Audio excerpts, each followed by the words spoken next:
I was driving around and I listened to this interview, and this is embarrassing. I don't remember who the interview was because I didn't catch that part of it, but it was this guy who was telling his story where he was a college student in Minnesota, and he was partying, and he was Catholic, but once he went to college, he really didn't go to Mass that often, so don't send your kids to Minnesota. But one Sunday he decides to go to Mass, and when he goes to Mass, he says when he received communion, he felt incredibly loved. He said it was transcendent love. And he said he started to cry, and then he said, and I like this phrase, he says, it was ugly crying. He said, I just cried because I was so loved. And he said after that, his world changed, where life was a lot more serious and precious after he felt that much love. And he used to work in the summer as a summer counselor. He said his conversations were deeper, and things became more important after that. And then he went to graduate school at UC Davis, and there he met his wife, and he's been married for 21 years, and he said, after I felt that much love, he said, the only response in the Eucharist is to pour your life out in service. So he said, him and his wife always served other people. And he said he heard this theologian once say, the Eucharist is God's gift to the world. And he said, I know what that meant. He said, when I felt that much love, I knew I had to make this world a better place. And I like that because that's a great explanation, that if you felt this much love, and it's a great story about the real presence, he felt the real presence, but if the real presence is in you and you feel incredibly loved, then like Christ, you have to make this world a better place. And him and his wife did. I like that. I like how when you receive communion, that is really a gift to free the world. And I took this class from a rabbi on Judaism once, and this rabbi, and I was already a priest, this rabbi said, in the Passover, when God in the Passover frees the Israelites, he not only freed the Israelites, he freed Egypt as well. That the Passover was as much for Egypt as it was for the Hebrew. And that really shocked me. And then he quotes part of the Exodus story where it was kind of stupid because he quotes it and it's like, oh my gosh, it is in there. God did not just free the Israelites from their slavery, he tried to free the slaveholders as well. And that's why after the Passover, they're set free. You know the story. And I'm going to tell it. They're slaves in Egypt, and they cry out to God. God hears their prayer, and God frees them, not by sending an army, but by giving them a meal, the meal of the Lamb of God. They eat the meal, and they'll be set free, and the next day they are. They put blood on the doorpost, symbolizes baptism. They're set free. But afterwards, God says, oh, now you're changed. And by the way, the rabbi said this. Everybody makes the mistake that thinking that the primary effect of the Passover is about liberation, freedom from the slaves. And he said, it's not. It's about rebirth. That's the primary image, that they were slaves. They were just concerned about just trying to make their life, make it through life. They eat the Lamb of God, then afterwards God says, now, you ate it, and now I set you free. So you must free all oppression from the world. That was the deal of eating the Lamb of God. You have to free even the Egyptians from their oppressive ways. That's what it means to be an Israelite. And he said, now you're something new. You were slaves. Now you're one people. You're going to carry my light into the world. Of course, if you know the story, Israelite fails. They start to think only of themselves.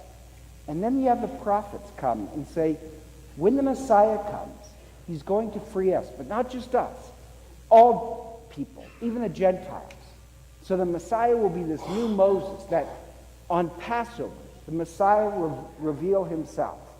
And just as Moses gave the 10 Commandments, the Messiah will bring a new commandment. He'll bring the bread from heaven. He will bring this whole new Passover and this new Exodus. And so the prophets waited for the Messiah to bring about this new Passover that would free the world. That brings us today. And Christ did give us a new commandment. Not the 10 Commandments. The commandment to love. That this is the deal. You receive the Lamb of God, the bread of life, the cup of life. You have to free the world from all oppression. You have to pour out and love just like Christ did. So for those who are entering the church, this is what you're agreeing to. This is our job. Now, I do love that our commandment is to love one another. But at the Last Supper, I got to kind of admit, the apostles might be a little bit like me, where I do believe that I should love everybody. But just to be upfront, some people really annoy me. No, and I'm not just talking about deacons. Really, I am not kidding. I often say acts of contrition because I get very mad and irritated with people. So when Christ gives a command that you should love with all your heart, mind, and soul, that you should love and pour out your life like he did, I mean that theoretically. I mean, like, I want to love people, but they're very irritating. So, like, I think Christ knows that. So, like, I think the apostles aren't that much different than me. And so Jesus is basically, no, I really mean this. You have to do everything for people, to love them completely. And just to make this dramatic point, the presider at the Passover meal would wear this outer garment. And so Jesus took it off, so I'm going to try and take it off. He took it off, and he does this amazing thing where he washes their feet. And he washed their feet to show, no, this is what love does.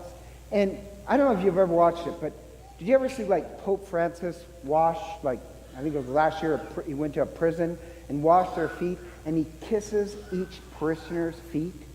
And then you had John Paul II who would, I love that. I have to tell you, I really loved when you'd see the Pope kiss these people's feet. Now, to be honest, I should do that, but I'm not that in love with humanity. But here's the thing. So for the last 2 days, I've been thinking, I do love that gesture of kissing somebody's feet, but I think it's disgusting. But I also kind of really think it underlies, this is what love is. That there's no human being out there that we shouldn't love. There's no part of any human being that really doesn't deserve our love. So I'm going to try and kiss everybody's feet tonight. Just because I love this dramatic gesture. And I know it's a little dramatic, but kind of reminds me of the gospel. When Jesus tries to wash Peter's feet, and Peter gets all dramatic and says, then wash all of me, my head, everything. And Jesus says to Peter, stop being such a drama queen. And he says, if God, think about this, God washes their feet, then they have to wash other people's feet. And the revolution gets started. The Eucharist is to set the world free. If we take the contract serious, that the Eucharist demands that we fully love people, then we do change the world. I think, yes, to be honest, I find people irritating sometimes. I really do love people, but find many of people irritating. But that should be no excuse. We should push ourselves to be more and more like Christ. If we receive the real presence, then we have to be the real presence of the world. So at this time, I'd like to invite those who have been asked to have their feet washed to please come forward. And as Jesus tied a towel around himself and washed their feet, I'll wash yours.